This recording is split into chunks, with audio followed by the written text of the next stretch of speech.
Well, good morning, good afternoon, and good evening, everybody. Welcome back to the FRS Season 7.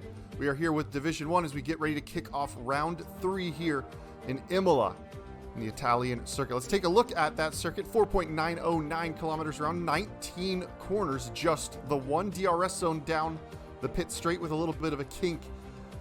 Turn 1's not much of a turn. It's really turns 2 and 3 that you get the first action. But at 605 meters, Imola features the longest run from pole to the first braking zone of the season around here.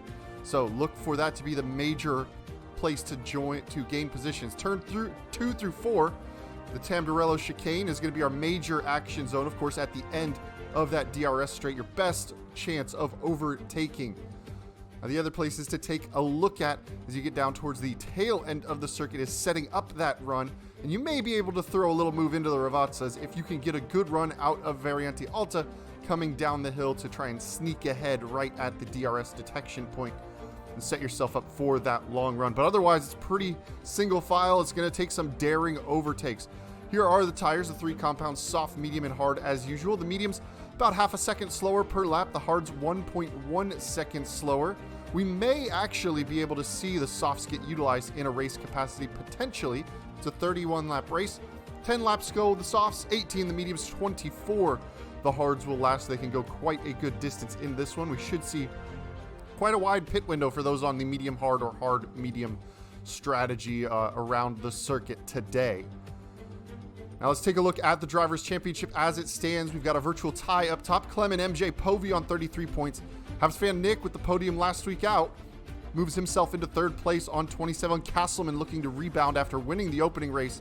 Had a bit of a rough day in Jeddah and is looking to get back on the top of the championship tables as drivers are just now starting to get dialed up for their out laps. We will join the track in just a moment.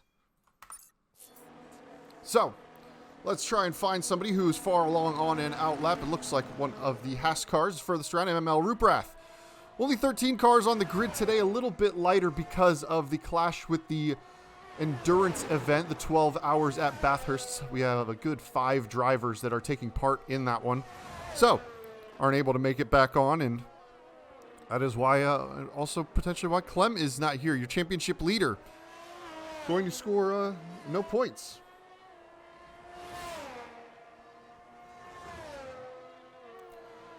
So, we will see what Castleman can do. They're looking to rebound from round 2 after showing out very well in Bahrain. We'll jump on board. We'll take a look at the first driver to set a time lap here around the Imola circuit. So a little kink, that is turn 1. Not much of a turn at all. Find that marking on the right. The curbing is your brake marker through Tamburello. The left, right, left, flat out. Now you're heading to the Villeneuve chicane. Variante Villeneuve. Pitch it in, get on the brakes, get the car slowed down. It's very tight on the exit there, a little deceptive now into Tosa. So hard to get the car hooked up and down to the apex there. There's some camber in the corner. You can run a little bit wide there, and now up the hill towards Piratella. Quick double left-hander, pitch it in, stay just inside the track limits. We may see several drivers running out wide there today. And now down into Acqua Minerale. Very tricky 2 right-handers down at the bottom of the hill. Now shooting up towards Variante Alta, the highest point of the circuit. Some big sausage curbs to navigate. Get the car rotated on the power as quick as you dare. And then you head down the hill into the final 2 corners, the Ravazzas. Ravazza 1. Right there, that white mark on the road is the DRS detection point. So you may see drivers trying and making a move up the inside while keeping their nose down. Dan said he is out with the 12-hour, but he said Williams is out, so we may get Dan joining us as this broadcast goes on. But QX Nemesis takes over provisional pole after Ruprath sets the first fast time. First man into the 15s is QX Nemesis. We have one of the Aston Martins next across the line. Chicken Sucker, who is taking care of our lobby hosting duties today, goes provisionally up into P4. Major Castleman in the Red Bull next across the line goes second, just a couple of tenths behind. Cryptic has made his way into the lobby. Fantastic. 14 drivers. Povey taking provisional pole now as he increases and goes just a little bit quicker. Daredevil GG in the Mercedes will be the next car across the line, coming out over lots of 2. Decent run before that rear wing flips open. There it goes, and across the line they are up into P5. Seisho off the track. Seisho, an FRS favorite. You may know him better as Hugh Sam. So he's been around and has been a feature in some of the best Division 1 races we've had and some of the most entertaining moments. So Hugh Sam looking to get back up to speed. We will see how the McLaren does. It did seem he was working a little bit of trouble around the Alta chicane there. Let's see if we can grab. I think we have a spinner of a Aston Martin up at the top of the hill. That is Chicken Sucker, who has had a moment. I think Thomas is going to be the next to start a flying lap, since the yellow flags from Hugh Sam has been a little bit going to cause him to pull in the pits. But Tomo going to be the next across the line to start his flying lap. That rear wing flipped open, trying to scrub as little speed as possible as he goes around that double right-hander. A little wide there as he's headed towards Tamburello. We'll see if that grass has cost him any bit of time. Maybe just a little bit lazy. Oh, the back end is around. He's made a touch of the wall there. That's probably not good news for that front wing, and that will be the end of that qualifying run for him there. So everybody else pulling into the pit lane.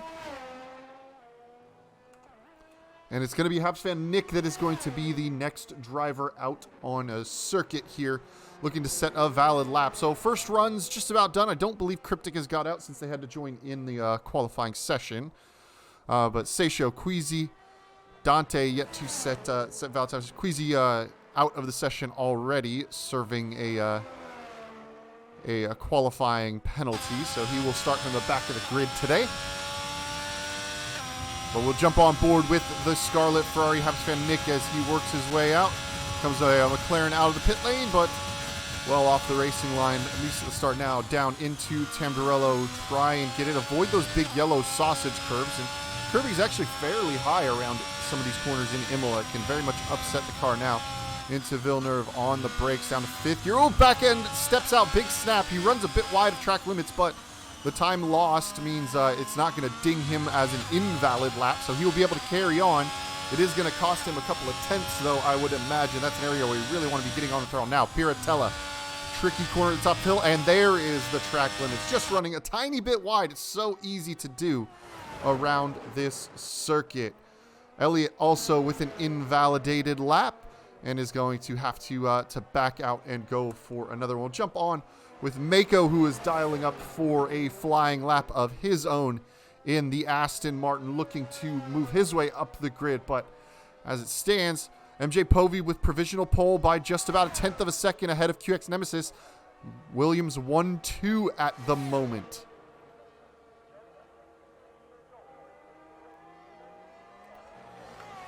Here comes Mako down into Tamburello. Makes it nice and clean through turns 1, 2, 3, and 4. I'm always going to call it turn 1, even though there's a little kink in the circuit that is actually turn 1 somehow. Through Variant Villeneuve, keeps it in track, is improved by about a tenth of a second. At that point, it would put him ahead of Elliott, but if he can continue that sort of improvement, it'll get him down into about the 16.7s, which still will not quite overtake Daredevil. He needs to find a considerable amount of time in these last 2 sectors in order to really dial up and move their way up the grid. Oh no, back end around out of Aqua Minerale, a tricky corner, and it has indeed just about caught him out, and that will be the end of that flying lap there. I believe Chicken Sucker on his flyer going to go ahead and try and finish this lap out. I believe it is a flyer. Sometimes you get that lovely little glitch where it turns off your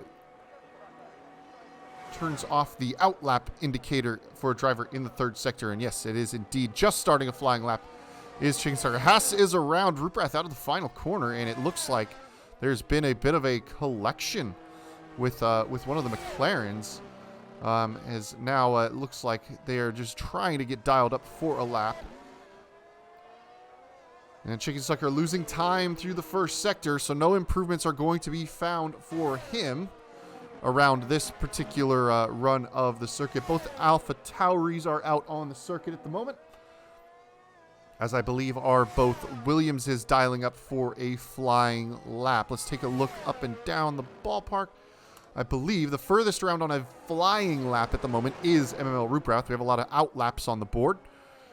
And there is yellow flags, and I believe that is Husam or Seisho is off at Varianti Villeneuve. A very tricky set of corners here. We're going to see a lot of drivers. Luckily, unlike Jeddah, there's not a wall to collect you immediately when you make a mistake. There aren't huge runoffs with these grass and dirt runoffs, but we should see some drivers survive a little bit more. But Ruprath improving now, finds half a second, and is going to be, if he can keep that improvement up in the final sector, may be challenging for the pole position. He's going to come down 2 more corners to go. Ravazza 1, keep it just in bounds of the track limits. Out of Ravazza 2, once again, just using every inch that he can, keeping those tires in contact with the right line. Crossing the line, goes provisional pole. So MML Ruprath setting now the fastest lap of the session. MJ Povey is, I believe, just dialing up a run. I think he's Castleman on a lap. He is indeed.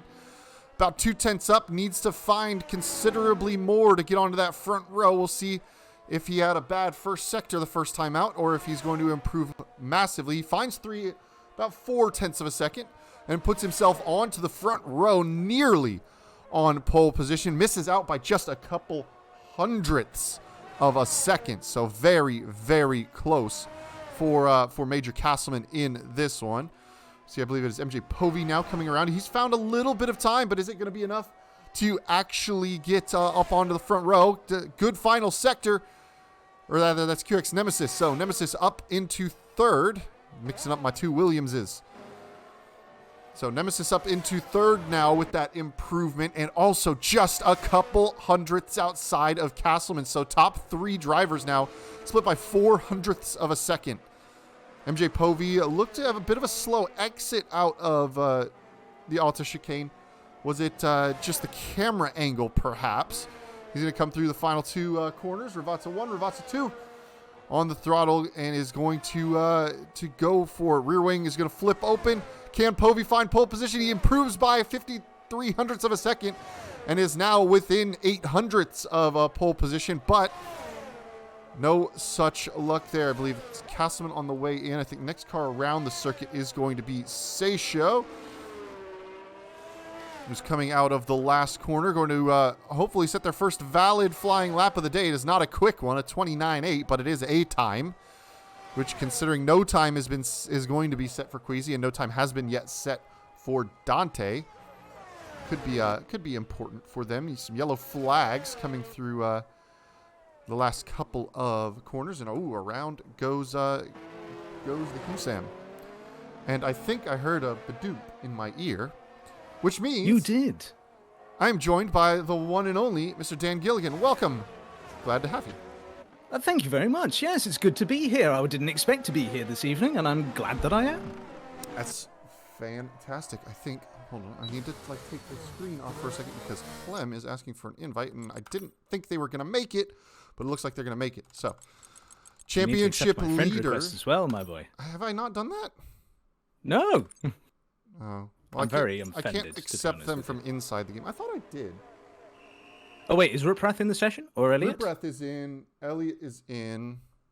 Oh, I can't join on Ruprath. What is this? I can't join on anybody in F1. Is it invite only?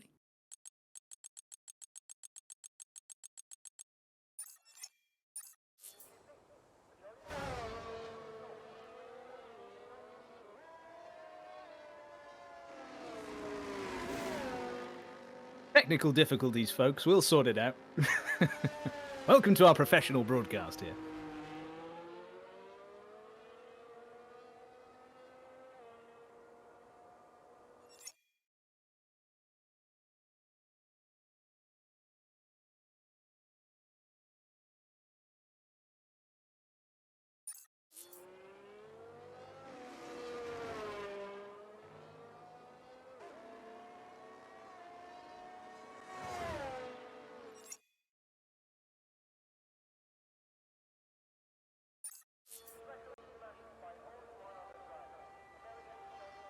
AWD, I am not out doing the Williams Esports broadcast because they all crashed.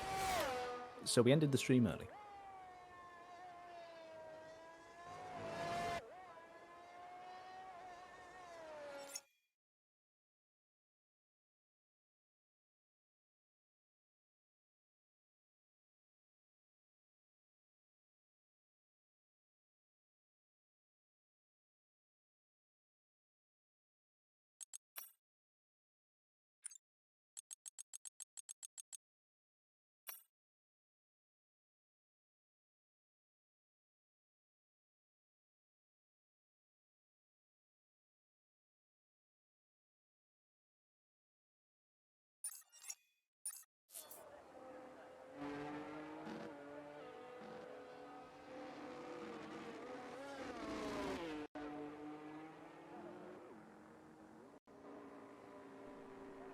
How's it going, Okay. Sean? You've been quiet. There for a we go. little Sorry, my mic decided to go out, which is fine because I was doing a bunch of invite sending.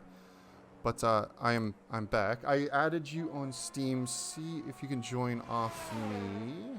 I cannot, I'm afraid. Let me see then. Since everybody's still in the pits, let me see if you're now showing up on my EA list. So I've now invited you through the games invite system. Okay, So let's see if we can get you in that way. Get that to work. Outlaps are dialing up though, so we will stand by.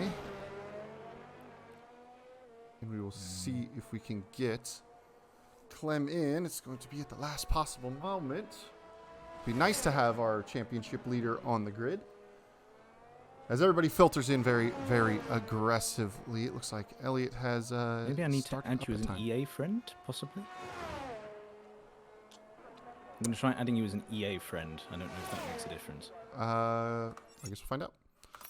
Oop, I don't want race director. I want... Don't worry, folks. We're still on Outlaps. Except...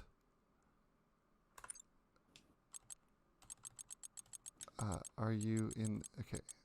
I've added you also as an EA friend and now sent a game invite. Okay. Looks like Clem is asking for one more. Where did my Clemmy go? Clem. I lost track of Clem. There you go. Don't you love when this game works? Okay, I sent one more. I don't think that Clem's going to get in time. Okay, they're in, but I don't think they're going to get a lap in. But they will be on the grid at least. But furthest along the circuit, current provisional pole holder, I believe is MML Ruprath. So, has found a little bit of time in the first sector. But it's got some traffic ahead. There's a McLaren ahead. Also, it looks like somebody's pipped up the board. Finally setting a lap time is... looks like Mako's gone up a bit. But also, by the way, Dan, Seisho you see on the grid. That is none other than the Huseman. Hussein. Ah! So, familiar I see. face, different name as Crossplay has brought to us. Indeed. And that looks like Ruprath may have had to back out of that one. It looks a little slow over the top. Castleman, though, only a couple hundredths off of the provisional pole time at the moment. But first driver probably not going to quite take the checkered flag, but isn't going to get another lap. There's a tire there and into the pit lane. So Ruprath dives in. Castleman has found 12 hundredths of a second, which is almost enough to take pole position. And here come the checkered flags. Hafsfan, Nick, Daredevil, all taking the checkered flag. Clem in the lobby, but unable to set a lap. We're on board with Castleman at the moment. I believe he is just slightly ahead of the two Williamsies. Looks like Cryptic has made their way into the session as well. Has not yet set a valid lap time, but Castleman really fighting, trying to rebound from a tough day in Jeddah where he was championship leader after Bahrain and then did not score in the second race of the season. Yep, difficult times for Major Castleman. However, it looks like that's going to be changed with this qualifying result. Even if they don't improve, this will still be a good time, and it's a pole. Next up across the line, MJ Povey improves, but 7 milliseconds is how much they miss pole position by, and very close. And next across the line is going to be Dante. Not going to find any time, and invalid lap for the Huseman. I can't unsay Huseman now ever since. I just can't do it. Don't worry at all. So, Seisho or Husam cross the line, and as you say, it's an invalid lap, so that is going to be 13th for them. And yeah, that's going to be a suboptimal result, as Ron Dennis would say, for the McLaren duo. But I'm sure they'll come back in the race. So to give you the rundown then of our times, we have Major Castman on pole position with MJ Povey alongside. And then for the rest of the grid, we have Ruprath, Nemesis, Habs Van Nick, Daredevil, Cryptic F1, Mako, Elliot, Chicken Sucker, Thomas, Dante, Seisho or Husam, Clem and Queasy Potato at the back of the grid. Very tight little qualifying session. And MJ Povey, I think, caught the back of Elliot, or no, of somebody at the end of the sector, and missed out on pole by 7 milliseconds, and that little bit was all that mattered. But we do have drivers in. So we were looking at a 13-car grid, and then suddenly people started pouring in during qualifying. So now I think we're up to 15 or 16, which is great. That sounds about right. That's great. Yes. Now, I have closed and restarted the game, switched on and switched off and switched on again crossplay. Do you mind trying to give me one more invite just to see if this thing will work? I will in a moment because we're just moving session, so I'm in the little loading screen. But once I have control of a menu, I shall indeed do so. If it doesn't work, then it doesn't work.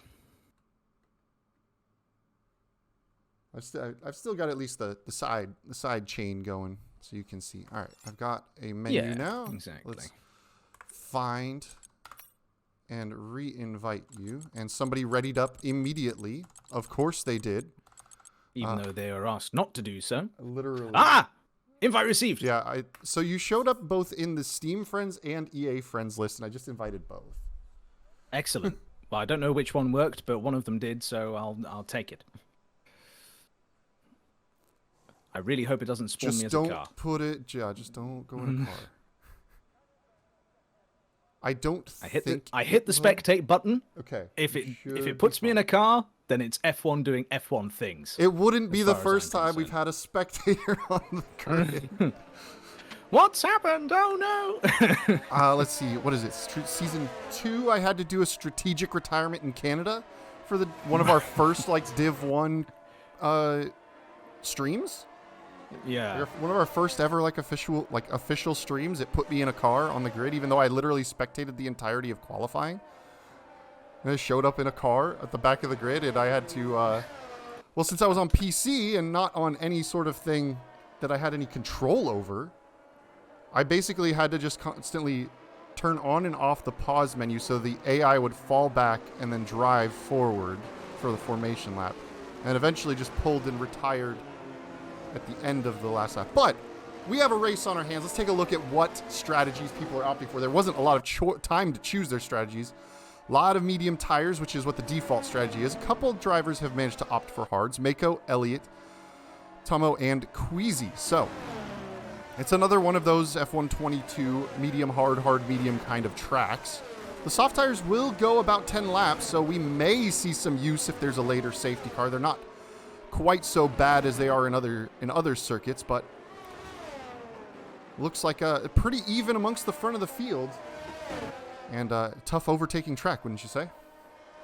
Absolutely, yeah. Very, very difficult to pass here. Even with the DRS straight down towards turn number 1, Tamburello, because of the way that the corner curves as you enter the braking zone, it does make trying to overtake there very difficult indeed, because you're essentially coming on the racing line. You're going from the left to the right in the middle of the braking zone. So therefore, to get on the inside or around the outside is very tricky indeed. But as it is then, Major Castman brings their Red Bull up towards the front row. Yeah, not only is it a tricky kind of curvy braking zone, it's not much of a braking zone. I mean, you're going from VMAX, and usually when you think of a good old braking zone, it's down to second or third gear for a nice tight corner. You're only down to fourth or fifth gear for most drivers here, so it's kind of a quick scrub of speed. And a lot of drivers missing their their grid boxes by a little bit. We will see. It looks like Castleman has rather smartly, since the track curves to the right, He set his car at an angle. You can see that left rear wheel kind of sticking out back there. You can indeed. But now then, we'll lights are coming on. 3, 4, 5. Red lights. Lights out and away we go, and it's go, go, go for MJ Povey. They've been able to get a much better start than Major Castleman off of the line there. We see them disappear off into the distance, and now then we get to see them coming back down towards turn number 1. It's 3 wide, nearly down into 1. It's Povey around the outside, not quite making it. It's now then Povey slotting in behind. Ruprath now looking very dangerous on the run down to Villeneuve, and it's going to be very tight between these two. Is Ruprath going to think about it? No, not this time. Instead, they're going to follow through down towards Tosa. Tosa, one of those opportunities you might be able to get an overtake done, but not going to be the case today. And meanwhile, further down the order, we've seen a big gap open up between the Aston Martin of Mako and Cryptic F1. Big gap there, 1.5 seconds on the first lap, and side by side, Hugh Sam has gotten by Thomas and someone off in the background as well. That's Chicken Sucker off into the wall. I don't know whether the contact was made with somebody there or whether that was all on their own, but they have gone well off of the circuit there. And now, after all of that, then that is Hugh Sam up into P10 off of the start. Very good start for them indeed. And for the rest of the field, they seem to be tightly knitted together with Habs fan Nick very close to the back of Daredevil at the moment, who has jumped them at the start. And Clem getting such a good run out of Aqua Minerale, nearly gets into the back of Queasy Pluto. He had such drive out of that corner, and he just had to kind of dodge and avoid. But championship leader Clem tied on points with MJ Povey, but has the edge on the countback. Has a lot of work to do to try and catch back up. QX Nemesis holding on to the back of Ruprath here, it would appear as well, but a very interesting start. Ruprath got enough of a start, and it looks like a little bit of a look to the inside for Nemesis. He got a kind of a wing there. Ruprath closed the door as he's allowed to, but yeah, it looked like Povey got a better launch initially, and his Nemesis now going to go. This is tough racing. He's going to run a little bit out of space there. But Povey got a bit of a better start. Oh, a good dive up to the inside of Tosa. Just sends it, and now switches back is Ruprath. Absolutely. Ruprath has really taken to heart some comments I gave them in private that they need to be a bit more clean in combat. And look at this then. They have really been able to keep a Nemesis honest there throughout that entire section. Unfortunately for them, the reign of great defensive driving there comes to an end, perhaps a bit predictably in that part of the circuit. But brilliant bit of driving from Ruprath to keep Nemesis behind for as long as they did, given the overspeed the Williams had. Yeah, and for a track where it's tough to overtake, I can't get a word in to talk about the start because there's too much overtaking. Dear, oh dear. Look at this then. It's very close between some of the drives. There are gaps starting to open up in the field now, though. Cryptic F1 is 1.2 seconds off the back of Ruprath. Nemesis 2.5 seconds off the back of Povey, who in turn is about a second off the back of Castleman. If DRS were active now, it's not. But if it were, then at this point, Povey would not be able to open up their rear wing. They need to stay where they are now, just inside of a second on Castleman, just to be able to get DRS on them. But once again, as we've noticed for the Williams drivers, they have both burned through almost all of their ERS allocation just after 2 laps, whereas those around them, likes of Castleman, Ruprath and Cryptic, have all got much, much more. Cryptic especially has much, much more ERS remaining. Yeah, we're seeing Hugh Sam chew through the field still, up into 8th now. We'll take a look. It looks like Habstra Nick has got a little bit of a run out of Tosa on Cryptic. Is he going to have it up to the inside of Piratella, or is he going to think better of it? It looks like he's just going to think better of it and tuck in. We have yellow flag through Tosa there. It looks like a spinner of Daredevil off at the back, the Mercedes. So, exciting start. We should have our first DRS opportunities now coming this time by. We should indeed. We should indeed. House fan Nick there ended up getting a much, much better exit out of Aqua Minerale than Cryptic F1 did. There was a bit of a twitching at the back of that Alpine as they went back up the hill on exit there. Now, whilst that usually, I think, would put Habs fan Nick in a great position to attack, in fact, they may need to be thinking about defense here instead, because look at how close Mako is, harassing the back of that Ferrari with their Aston Martin.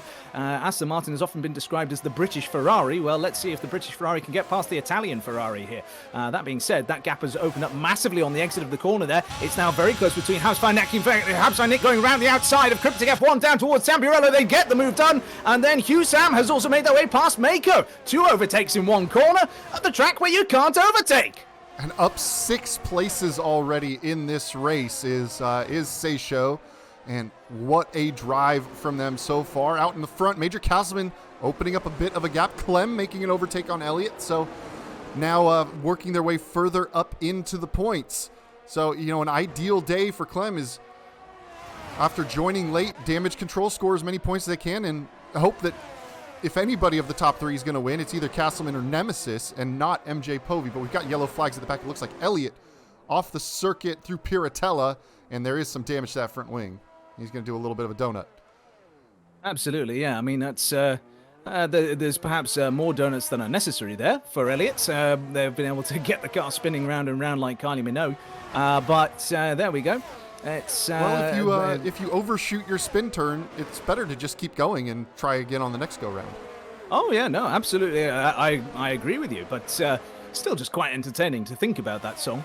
After I was watching a film earlier on today from the early 2000s as well. I'm having an early 2000s flashback here, but someone who is having a flashback is Cryptic, as they suddenly see themselves back in front of house fan Nick on the run down towards Tamburello. Again, at the circuit where we can't overtake, we're seeing perhaps the most overtakes we've seen so far this season. This is brilliant racing. Yeah, we're 5 laps in and we've seen a lot of overtaking already. I mean, house fan Nick had that rear light flashing, so he's burned through tons of ERS already. And that made it kind of easy for Cryptic to steam right back past through. You know, kind of the blessing and the curse of one DRS zone. On one hand, you have an entire lap to try and make that 1 second gap before you get back to the DRS zone and they close it up. But you're kind of just at the mercy of having exactly what you did to them happen 1 lap later when they come right back at you. Yeah, absolutely. A possibility for that. And for Cryptic, they are now wanting to, of course, get a bit of a shift on here. They're going to want to try and get as much daylight between themselves and Habs van Nick as they possibly can. One driver, I think, who has flown a bit under the radar here, given that we've not had a safety car yet, and hopefully we don't, because I'd like to see this strategy play out. Mako, they are in a prime position to really be able to take the fight to the rest of the field later on in this race, because currently they're down in 9th place, but they're on a set of hard tyres, as is Queasy Pluto behind them. Now, Pluto, of course, had that disqualification from qualifying owing to their start infringements in the first 2 rounds of the season. Now, if we end up watching them here going down towards turn number 1, then DRS flaps open for the Aston and the Red Bull as they go into turn 1. It doesn't make much of a difference at all. Hugh Sam has been able to maintain that position there, and just up in front, Habs van Nick again having a look up the inside of Cryptic F1 here through Villeneuve and down then towards Tosa. And it's one of these things that's a bit... it's perhaps a bit sacrilege, really, but I think that we should get rid of Villeneuve chicane. Just have it as a straight line run from Tamburello to Tosa, and then that way you have more chance of an overtake happening. I'm prepared for the stonings I'm going to get as a result of saying that. But yeah, it's going quite well for Habs van Nick at the moment. You know, the Ferrari driver has had a relatively consistent season so far, and they are scoring well. I think that they've got the pace to be there with the top flight, but they just have the unluckiness in qualifying and on race starts in particular of not then being able to quite mix it up there. They may fall back a bit, or then maybe not perfectly positioned. So maybe the 1 lap pace might need a bit of improvement, but then once they're in the flow of the race, they are a fearsome competitor. Yeah, we'll see if they have the opportunity to go for it. It looks like they may be a little bit further back. We'll be ready to make a quick switch. Actually, that's Clem already now going around the outside of Seisho there. He should be able to steam on through is the Red Bull. And but look at this, Aston's Mako! going to go up the inside. Mako having a think about it. They're very, very close indeed. On the run now down towards Villeneuve. I think this could happen here for Mako. They could get it up the inside. Maybe not. They think the discretion's the better part of valor. They'd tuck in behind instead. But if they'd stayed on the racing line and just followed them through, I think that there could have been an opportunity down here into Tosa. That would have been a great opportunity there for them. But unfortunately not the case. And Thomas has retired from the session. They have... He's probably far enough off the circuit if he's hit the wall that it won't trigger a full safety car. We would have seen it by now, so it should be just a local yellow who's pretty far from other cars. But our first retirement of the day, and around is one of them. Queasy Pluto's off. No, Seisho. Oh dear. Hugh Sam is off the circuit. I think that they've fallen prey to the problem that is Aqua Minerale's exit and too much wheel spin. And so I think that they've just gone completely round. I don't think there was any contact there between them and any other cars. And, that's them suddenly from hero to zero, as it turns out. Clem now up to P7. Great drive from the Red Bull driver. Yeah, I mean, absolutely quick. And now he's going to start reattaching himself to this battle between Cryptic and Habs van Nick, which is still kind of back and forth. Is Nick going to have the run? He's got a good run. He's going to go to the outside. Tricky, he's not fully clear. He's got it just ahead as they turn into to the first chicane there. And beautifully close racing. Yeah. Absolutely astonishing. Right there. And now Habs fan Nick, as you mentioned. Oh, there's a car around this Ruprath. Ruprath round. Ruprath has gone round on the exit of Villeneuve, it looks like there, and so it's yellow flags aplenty in this last lap or two. All the confusion there has meant that Queasy has been able to get alongside with Mako here. The two of them side by side on the run back up the hill as well. Habs fan Nick has been able to get clear, but now, yes, Mako manages to reclaim the position, get themselves back in front of the Alfa Romeo. Man, that was a scary moment there. You could kind of see the edge of Ruprath's car as they started to come into Villeneuve. He managed to get the car at least driven forward off the circuit by the time they came shooting through that high-speed chicane. Could have been a major crash, but now Habs fan Nick ahead of Cryptic still, but once again, Cryptic hounding the back, and Clem now in the DRS of this group. Absolutely they are. And with all that's going on here, I mean, we've got Cryptic involved, we've got Clem, we've got Habs fan Nick, of course, as well. Look at this now. Cryptic is getting the DRS open, getting the overtake working as well. And it's going to be a much earlier move, swinging past the Ferrari. And now on the run down towards Tamburello, then it is very much as you were. Although this time, Clem is even closer to them and one position further up the road too. So we currently have Red Bull, Williams, Alpine, Ferrari, Red Bull, Aston Martin, Alfa Romeo, Haas, two McLarens, Mercedes, Aston Martin, AlphaTauri, and then one AlphaTauri out of the race. So this is all very interesting, but I think that ultimately what we're seeing here is just a great scrap amongst our midfielders in particular. Cryptic, Habs fan Nick, and Clem are giving us a great show right now. And again, I would not discount Mako or Queasy Pluto at this stage. Those two drivers are very close to the rest of the leading pack here. And if they're able to go long on those hards, get consistent good pace out of them, and then go on to mediums at the end, they could be a real threat at the end of this one. Big slide for Cryptic out of the chicane. And this is then going to allow Habs fan Nick to get closer and closer. It's also going to allow Clem to get closer and closer as well. Look at how close they are, in fact, and Habs fan Nick lifts off, not wanting to go into the back of the Alpine, and suddenly it means that Clem is there, and Clem gets the move on the Ferrari.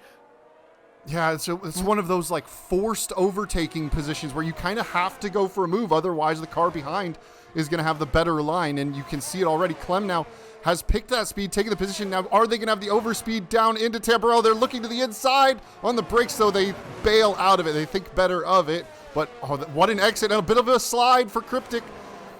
Oh, look at this now. Oh, no, surely not. Not side by side into Villeneuve. It's side by side into Villeneuve. The two of them are going side by side. They've been able to keep it going. There's a big slide for Cryptic down towards Tosa. They go. They're still side by side. It's incredibly close between the drivers here. And then there's a big slide for Cryptic. Cryptic loses the back end all on their own as they were side by side with Clem. And Clem moves up into 4th place. Habs fan Nick into 5th. Mako into 6th. Queasy into 7th. And Ruprath into 8th. Cryptic from hero to zero in just one corner. And while that was happening, Chicken Sucker out of the race, had a crash through Aqua Minerale, but it looks like he is off the circuit enough, and there is no safety car called. It looks like, we'll stand by, he was our host, and I think he got disconnected. It looks like it's migrated okay. We'll keep an eye out. But I do think that a migrating host doesn't fully destroy the lobbies like it did early in 22's run. Life cycle, yeah. Well, hopefully not. I mean, it has. I mean, touch wood here. I have a wooden desk. I can do that. It's not going to do that. And the game has, generally speaking, run much better this season than it did last.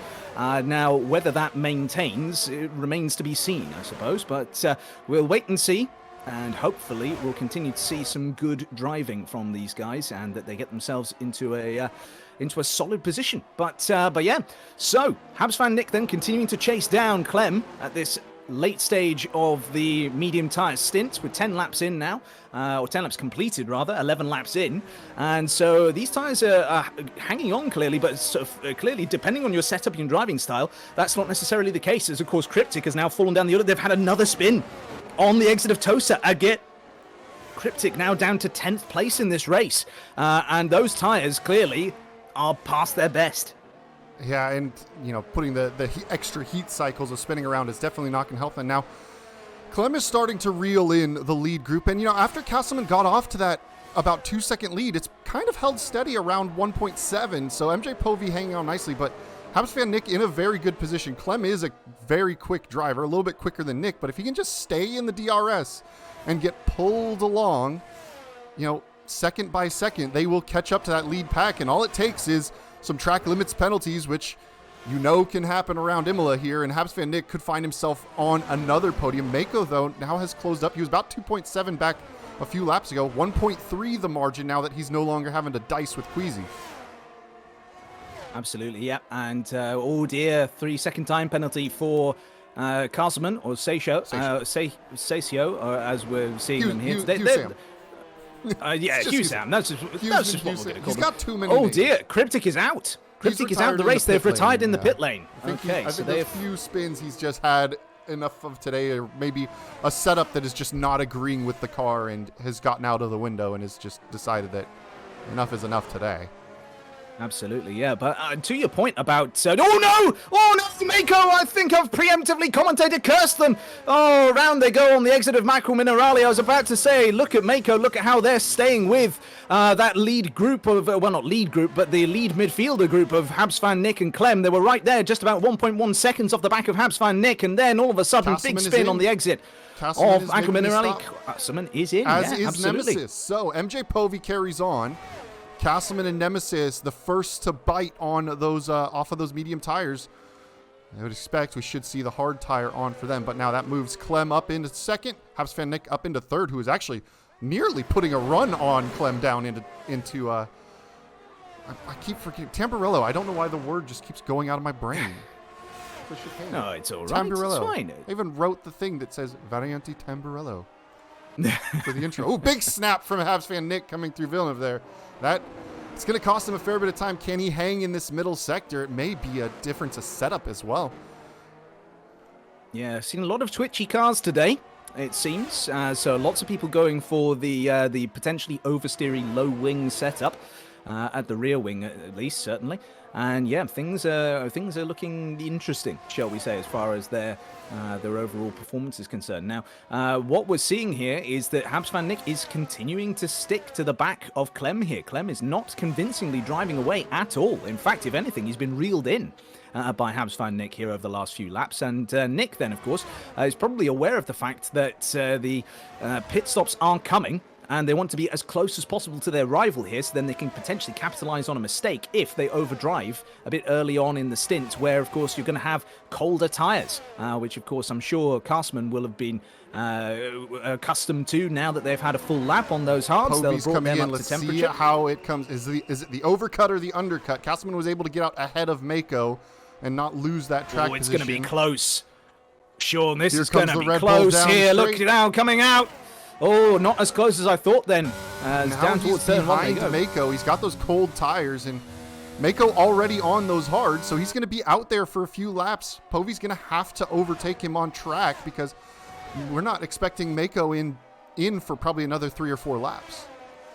Exactly. Yeah, very good point. Well made. So, yeah, Mako and Queasy, I think, both drivers who are definitely within a shout of a great result here today. And for Queasy in particular, that's quite the feat given where they started. But, you know, it's like Haringzord or Greg, depending on how he likes to be known, usually says to us, it's mostly down to, well, whether or not you survive in the first couple of laps, not necessarily where you qualify in the FRS.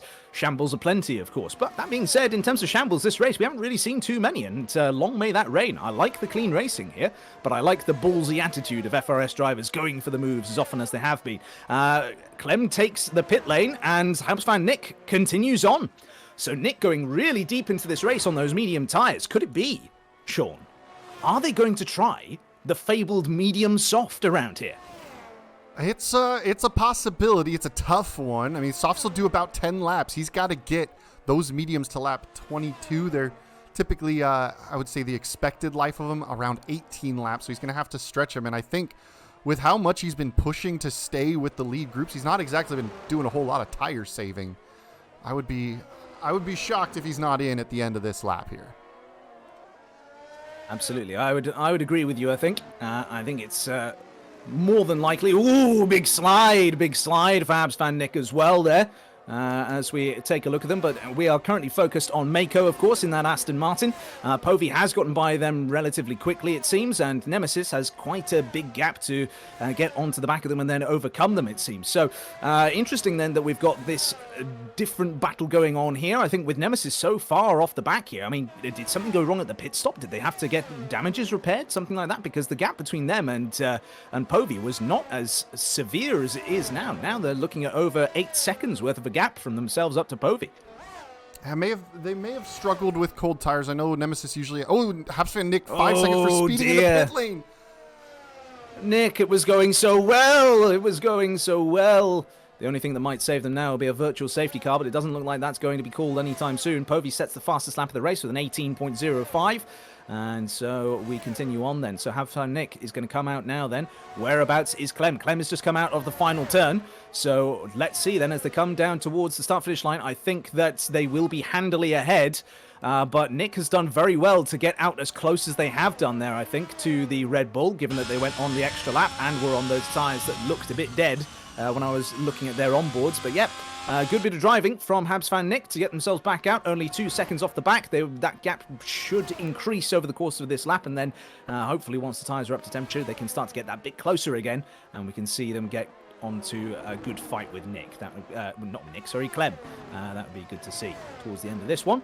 But as it is right now, big gaps everywhere, it seems, Sean. Yeah, it's kind of settling in. And, you know, when you don't have those shambles and those safety cars to bring the field back together, you do get a little bit of a spread. MJ Povey still holding about 1.6 seconds off of Castleman, so it's pretty much even Stevens, the overcut, undercut for the two of them. Although that rear light flashing, so still Williams burning a lot of battery to keep up. Queasy's still out on the circuit in the lead of the race at the moment. Of course, he's on those hard tires. I think the pit window should open up for them if they're going on to the mediums about this lap or so. So lap 17, 18 is when it gets in there. And it should be good to go for them. We'll see where they drop into. It's a long pit lane. You go very slow on the exit. You lose a good almost 26 seconds in this pit lane. So we'll have to see. Let's see. That'll put him coming out kind of around where Ruprath is when he makes his stop inevitably. At least absolutely, as it is for now. Yeah, absolutely, indeed. But given that they will be coming out with those fresher medium tyres compared to those around them on what will be very lightly used, but still used hard tyres, we could expect to see a good bit of fighting there. And a good bit of overtaking action from Queasy. They've been a candidate for my driver of the day in Bahrain. Now, would I have given them that if I'd known about the start procedure infringements? Possibly not. But the fact of the matter is they drive consistent races with good pace, and they're able to pull off some good overtakes here and there as well. So if they're able to redeem themselves from their qualifying disqualification here, get themselves up the order and get a good result in at the end of the day, then this would be an ideal scenario really for Queasy in terms of their redemption arc in the FRS. Yeah, for sure, and they're driving very well today. I'm gonna see if I can get Elliott and Seisho back into the game, because they did have a crash. This game crash is what kicked them out. So I'm just gonna really quick, while things are still a little bit spaced out. Absolutely. I can do the radio commentary. It's absolutely fine. So, as it is, the balance of power has shifted somewhat between our two former race leaders. Major Castleman and MJ Povey, second and third, Castleman and Povey respectively. They are now down to just 1.04 seconds gap between them. Povey has really wrung the neck of this car to try and get them within touching distance of Castleman on this lap. They have really put in some impressive lap times here to get that Williams closer to the Red Bull, and it's paying off for them at the moment. Castleman has set a second sector that is about on par with their personal best. It's 8 thousandths of a second slower than their personal best. Povey has come out here and is doing a good lap time as well. Let's see as they come through and up to the final turn and the start-finish line. See if they Clem can has get 3 anything. seconds. Clem! Dear, oh dear. 3-second time penalty for Clem. Now, that comes with Habs fan Nick behind them by about 3.5 seconds, but they, of course, are carrying that 5-second time penalty. So, whilst it looks like a potential threat, it's not too much of a threat, really, in the great grand scheme of things, unless, of course, Clem gets another penalty. And then, of course, even after that penalty is added to Nick, they will need to get within a second and close that gap down in order to get to that position at the end of the race. Now, will they get that?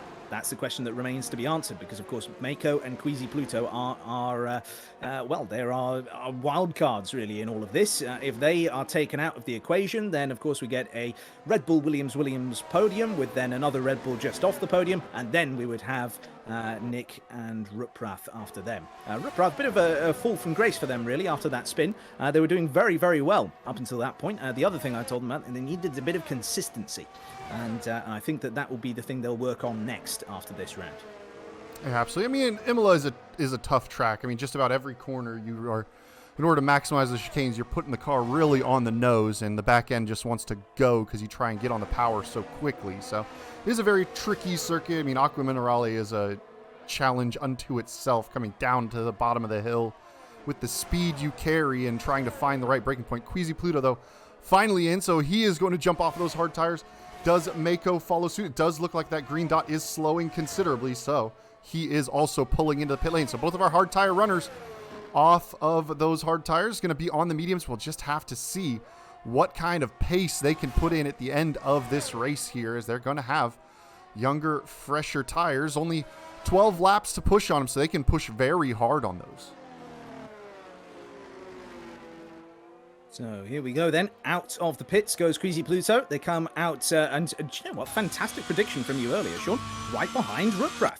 Ruprath are now only ahead of them by about a second or so, and Ruprath then gets themselves a 3-second time penalty. So that's going to make life a bit easier for Queasy, but Queasy themselves have a penalty of 3 seconds, so it's equalized between the two of them, if you like. Mako, the only driver outside of the podium runners and those outside the points to have no penalties. So Mako, it's one of what might have been, really, because the lead they had over Queasy earlier on meant that they would be ahead of Ruprath right now if they'd been able to maintain that. And with those medium tyres, they could have moved forward, got themselves by Nick, possibly Clem, and maybe even Nemesis as well. So it would have been, one of those things. But there we go. It's Povey sneaking back up onto that 1 second margin. Not quite got the DRS, but I don't think he's got hardly any battery left in that thing. It's a good thing that Williams is sponsored by Duracell, because he needs every bit of battery he can get. Though it doesn't show on this car. They did put the Duracell logo on the airbox like 4 races into the 22 season? And they just never updated it in the game. It's a bummer. I liked the way that really? It was a good look. It was a good look. They never updated it? Quelle surprise. Color me shocked. Hey, don't give them too much crap. They already had the 23 Red Bull livery in from day one. Well, I mean, that's very true. That's very true. Oh dear, oh dear. Queasy but I tell you what, they never did is closed the gap. Queasy has closed the gap. Sorry, no, I'm not willing to drop this yet. They never updated the McLaren livery. The McLaren livery, it's not got any gloss orange, yet for some reason they've put gloss orange on the thing. It's bizarre. Anyway, sorry. No, that's fair. Yeah, that's fair. Maybe I know that because I stand next to the thing every week. But there we go. So Queasy Pluto then takes the chicane. Oh, wow. It's a bit of sightseeing there, I think. Disappeared into a different postcode or zip code for those who don't understand that joke from my Britishisms. But there we go. So through then the final turn, they're still within a second of Ruprath here, and Ruprath is too far away from the lapped car in front to get DRS themselves. So DRS open on Queasy Pluto's car. Now, do they have enough straight line speed in their setup to be able to catch Ruprath? Well, it looks like they will be able to do it. And Ruprath, no, they didn't have to give that space at all there, because they were technically closed the door before the Alfa Romeo was alongside. They did that in plenty of time, but the Alfa decided to take to the grass and just make their way past that way instead. So ballsy overtake from Queasy Pluto there. Strong, hard defense from Ruprath. Mako is off through Tamburello. Oh no, Mako, why? Dear, oh dear.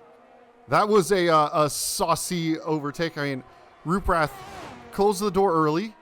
Queasy went, that's fine. There's enough space for 2 tires on the road still.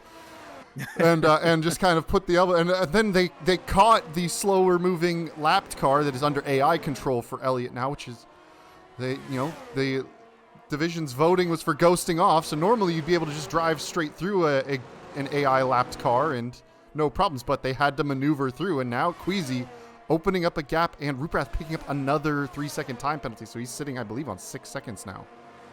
Absolutely, yeah. And it's still a close battle up at the front here. Castleman and Povey are really going at each other in a big way. 1.2 seconds has been this gap for so long. Both cars with blinking red lights at varying points here. So they're both pushing absolute maximum effort to try and get themselves that win here today. Either Castleman defending it or Povey attacking it. They have completely dropped Nemesis, who is now 12 seconds off the back of them. Remember when it was just 8 seconds after the pits? Even more so now. So it's all a go here. Habs fan Nick is continuing to do well in that Ferrari in a bit of a no man's land now after Clem dropped them without the use of DRS. They weren't able to keep on the back of the Red Bull. So it's a lonely 5th place for the Ferrari right now, but that's still a very respectable position for them.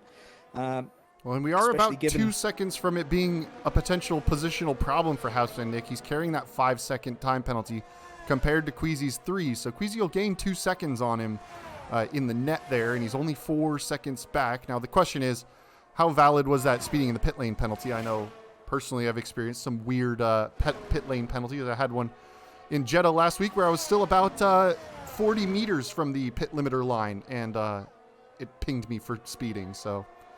We may have a potential removal of a speeding in the pit lane penalty, but I wouldn't guarantee it. And Mako now picking up a time penalty. So midfield is apparently black and white flag central. Absolutely, yeah. It's another one of those things as well where the game will base your pit limit speed entry on kilometers an hour. So if you have it set to miles an hour as your preferred metric, which of course those of us here who have freedom do, then it's that's then the potentially where you might hit the speed limit as it says it in miles an hour, but you might be 1 kilometer an hour over, and then you'll get the speed limit penalty anyway, which has happened to me on several occasions. So mostly in career mode, so I've been able to flashback, but there we go. So we end up seeing ourselves then with Castleman in the lead of the race then. MJ Povey just close behind. And then Nemesis, Clem, Habs fan Nick, Queasy Pluto, Mako, Dante, Ruprath, Seisho, and then, Daredevil gets ahead of Ruprath. Not Ruprath, sorry, of Husam. That's the one. Or Seisho, as we've also seen them in this one. And then Elliott's AI is, of course, at the back of the field. So there we are then. We have, that is your current race order. Cryptic, Chicken Sucker, and Thomas all out of the race. And Chicken Sucker, of course, alt F4ing the game after their incident and putting a bit of jeopardy into our lobby, but it seems to have held up, so that's the main thing. Lap 25 of 32 here. Yes, getting down to the nitty-gritty. Clem has caught up to the back of Nemesis. He is carrying that 3-second time penalty. Now, the question is, how many warnings is Nemesis potentially sitting on? But Clem has driven a very good race from the back of the field and is trying to close back up. Yeah, Elliott, definitely justice for Elliott Bot. It's a shame that you and Husam both got disconnected. I tried to re-invite you, but nothing came of it. So it's a bummer. It's a bummer when people can't get back in the lobby. It happened to me in race 1 of this season, but such is it how it goes. That's a sentence, right? Yes, absolutely. It's good England that you just used there. I'm just going to say it's an Americanism and nobody can call me out on it, okay? I'm pretty sure you say things I hear that I go, that's not a real sentence. Of course it is. All the things I say are real sentences because we invented the language.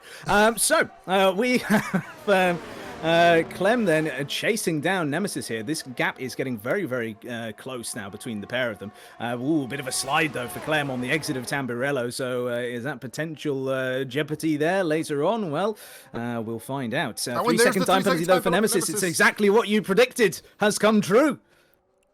Sean, how does it feel to be a master of the mystic arts? I feel pretty good that I'm kind of on it today, especially since I have like no sleep in me. So I literally drove 5 hours north, played a gig, drove 5 hours back to my house, and got back home at about 4:15 in the morning, and woke up about 4 hours later to do this stream. Dear, oh dear. Well, I mean, it's all good then that you're able to still be alive, still be with us, despite all of that. And my hat goes off to you. It's much easier for me. I have an audition or something either in my own house or just sort of down the road somewhere in London. It's great. But that's both the blessing and the curse of the creative industries in this particular country.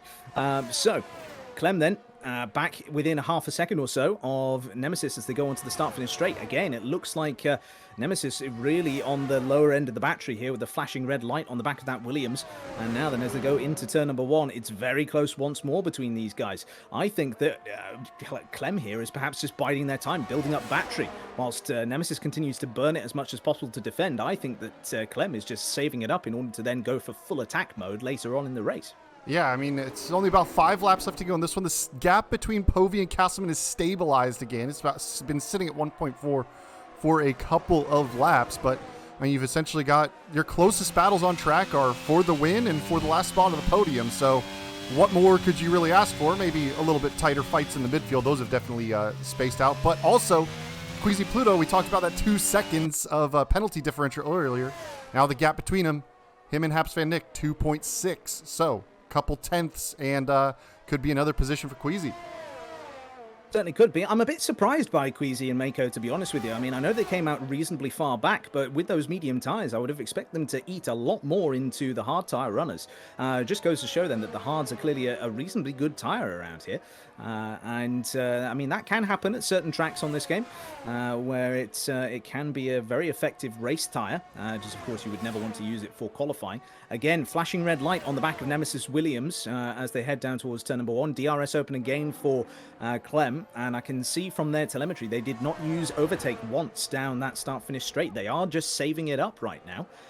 And so if I were Nemesis and knew that information, I would be very scared. Yeah, it's going to be a tough one, and it looks like yellow flags out of Ravazza 2. That is, once again, Mako, who has had a spin, and he's going to lose a position to Dante now. And Ruprath coming around the last corner, although I believe, what's the penalty differential between those two? Ruprath is still carrying 3 seconds more than Mako. Mako carrying 5 seconds less than Dante, though, so he's rejoined the race, and he's 4.7 seconds back. So not a lot of on-track fighting, as you see Queasy is actually dipping to that 2 second margin, but a lot of penalty margins are going to come into play here. They certainly are. They certainly are. And yeah, this is a really interesting series of maths now that we've got to do, essentially. So this is, well, we can see then that your penalties currently sit at 3 seconds, 3 seconds, 5 seconds, 3 seconds, 8 seconds, 3 seconds, 6 seconds, and then Seisho or Husam, depending on which one you want to use, at 3 seconds. Now, still ultra defensive is Nemesis here down the start-finish straight, trying to just get as much daylight between them and Clem as they possibly can. But Clem, I think, is, again, just saving up, getting ready for a full-on attack, and when it happens we will know about it. That Red Bull is going to be like a bullet down the start finish straight when they use the overtake versus the Red Bull, not the Red Bull, they are the Red Bull, the Williams. So we could be looking at potential Red Bull Williams Red Bull podium here today. Yeah, and taking a quick look at the lead pack, as it's just been kind of yo-yoing, still 1.3 seconds now. Looks like no flashing red lights on the Red Bull, at least for the moment. Is Povey pushing hard in the Williams with the battery? We'll see if we get a shot at the back of that car. No, so now are they flashing both... red light on the Red Bull. Oh, so now we are starting to get down to the couple dying laps of this one. Who is going to dump that battery and make the final move stick? So it's only, what, 3.5 laps or so left to go. Red flashing light on the back of Povey now as well. So both cars really pushing flat out now. Both of them less than 10% ERS remaining from those red lights flashing that we can see. I can see the actual values, but I won't spoil them. Clem is and closer look at this. than they've been. Clem is much, much closer. Look at this now, very close to the back of the Williams. There is a McLaren in front, though, that they're going to need to navigate their way past. And look at that. Nemesis rather comes really close, perhaps too close, possibly down into turn number 1. And there they go. They get the move done and past the Williams. Now, is Nemesis going to be able to stick with them throughout the rest of this lap to then be able to launch a counter-attack on the next lap? If they do, then that gives one more opportunity to Clem to get that position. So that's going to be interesting. Where did Queasy come out after he pitted? It seems like he's really made the mediums work. He came out just behind Ruprath, but Ruprath has spun and gone back down the order. So I think it was P7 that they came out, either P7 or P8, I want to say. And so they've been able to do a reasonably good job, but not as impressive a job, in my opinion, as what they did on the hards in the first stint. Yeah, he came out roughly about, I want to say about 7 seconds back of Habs fan Nick, as far as the measuring stick is when he came out of the pit lane. So he has made up about 5 seconds. But you'd think that they would be worth a little bit more than that. Nemesis has managed to hang on to Clem throughout the course of this lap. Did Clem only save enough to go for the lunge, or was he trying to dump battery over the entire course of the lap? Now, is Nemesis going to have an attack? I think Nemesis might be running a lower downforce setup by a substantial margin, actually. Because look at the closing speed he's got, even with that depleted battery. Yeah, absolutely. That battery is so depleted. In fact, they were on 0 for half of that straight. That's how much straight line speed that Williams rather had over the Red Bull. But the Red Bull is not got a flashing red light on the back. So it could be that down on the final lap here, there is the potential for the Red Bull to get back past again. So it might be that Nemesis has played their hand a bit too early here. And they're continuing to deploy as well. So they are going to have very little battery to defend here versus the Red Bull on the final lap. Yeah, but all it takes is one little mistake, one little slide through Aqua Minerale, and you lose the attacking position. You still need, Clem, we've seen, needs to be around 3.5 tenths behind Nemesis as they enter the pit straight, just because of that lower downforce setup that we think Nemesis has. And right now the margin is about half a second. Oh, big wheel spin from Nemesis, though. Clem is going to get right on the gears. He's not going to take the position. He's actually going to sit there smartly and just stay for the DRS. So he's right where he needs to be as they have started the final lap. The lead pack still 1.4 seconds apart, the leaders. And now here comes Clem. Here comes Clem indeed. Nemesis is trying their absolute damnedest, deploying all that they've got here, but DRS plus deployment beats even the slipperiest of setups there. And so up the inside, down towards Tamburello, and the move is done. Clem moves up into P3 after starting from second from the back in this race, down in P14. They have made their rise up to the podium, and it's been a joy to watch. Meanwhile, though, up at the front of the field, Major Castleman continues to lead MJ Povey as they have done for lap after lap after lap, with a gap still of around about 1.5 seconds or less. It has been brilliant to watch Castleman's drive this race, to see them just get themselves all the way to the end. And now, as we see them going through the chicane at the top of the circuit, the Variante Alta, they go down now to the Ravazzas. Ravazza 1 is coming. Ravazza 2 is coming. And I think that once they round that final turn... Queasy spun. Queasy has spun, dear oh dear, they have spun round, but who didn't spin was Major Castleman. Win 2 out of Ravazza 2, and they have taken their second win this season in FRS Division 1. MJ Povey comes home for a well-deserved second place, one where the two were fighting incredibly hard all the way to the end. Up to the line they come then, Clem versus Nemesis, and Clem has it. Clem manages to get that position, they manage to get the third place, and Nemesis comes home in a very close fourth. Habs fan Nick then saved by a mistake from Queasy on the final lap to take a 5th place, and again very well deserved from the Ferrari driver at home in front of the Tifosi. Queasy comes up to the line next then to take home 6th place, and will they keep that? The car was destroyed prior to going across the line. I don't know if they'll taken the checkered, though. It's shown in the game as it's taken the checkered. That's true. Let's wait and see. Dante comes across the line next, closely followed by Mako. And Mako makes their way past Dante on penalties, but they do not pass the other car. Ruprath comes across the line to give us our 8th place driver.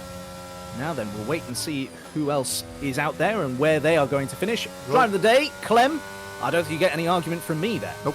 No argument at all. Yeah, the remaining few cars on track were 2 AI bots, which were a lap down, and Daredevil, who had a rough day in the Mercedes. So they had already been done. So there we go then. Confirmation of the results then. Provisional results, of course, and barring any potential penalties. Major Castleman takes another win this season, their second of this season, with MJ Povey coming home in 2nd place. Then, completing the podium, an almost last 2/3 challenge for Clem today. Then, from 4th down, we have Nemesis, Habs Fan Nick, Queasy Pluto, Mako, Dante, Ruprath, Daredevil, Seisho, or Husam, Elliot, Cryptic F1, Chicken Sucker, and then Thomas as well. Driver of the day, I've already said mine, you've already said yours. It's got to be Clem, right? Yeah, I've got to agree with that. I mean, joined literally only with enough time to not even get a run in qualifying, so they had to start towards the back, and then just kept chewing through the field. It wasn't like a safety car bunched everything up. They just made position after position. And a great battle with Nemesis at the end, and it just ended up being able to save that battery and go for it right at the end of the race. Absolutely, yeah. Absolutely brilliant bit of driving that we've seen here today. It was something really, really special, I think. And it's, yeah.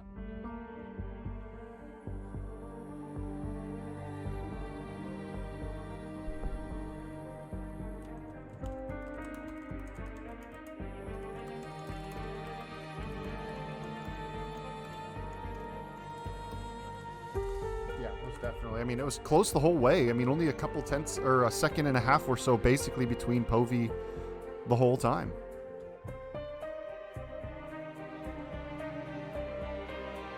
To the next round, and what else will come there? But I think unless there's anything else from you, we're gonna start to wrap up. Oh, they're saying that we lost me. Yeah, it's for some reason apparently on that one screen the thing is broken. So even though it says it's loaded, it just doesn't work. So we'll go back to the in game, and we should have you back. Okay, well, let's see if our adoring public can hear us again.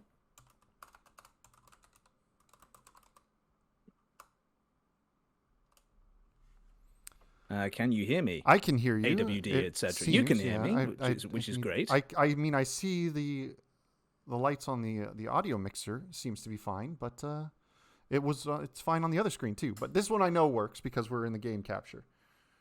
Okie dokie. Well, there we go then. So that's been all good fun. Now, can I abuse my position a little bit here, Sean? Depends. Well, can I have a raid? A raid? Potentially. Yeah. Where you at? Where can I? How do I do that? I don't even know how to do that. That's a very good question, actually. I don't even know. I actually don't know how to do that. You plug yourself. I don't know if I can figure it out. Well, let's. I tell you what. Let's quickly Google it. That's usually the way that people do these things, right? How to raid on Twitch. To start a raid, type /raid followed by the name of the channel you wish to raid. Great. Raid. What's your channel? It is Daniel Gilligan. No spaces and capital D, capitals G. Oh, capital D. Daniel Gilligan. Why not? Excellent. All right. Thank you guys for That's joining what we like us. to see. It's fantastic. Go see Dan. If you want to hear more of his sultry, lovely voice, it'll be a good time. But thank you all for joining us once again. Thank you, everybody. Good morning, good afternoon, and good night.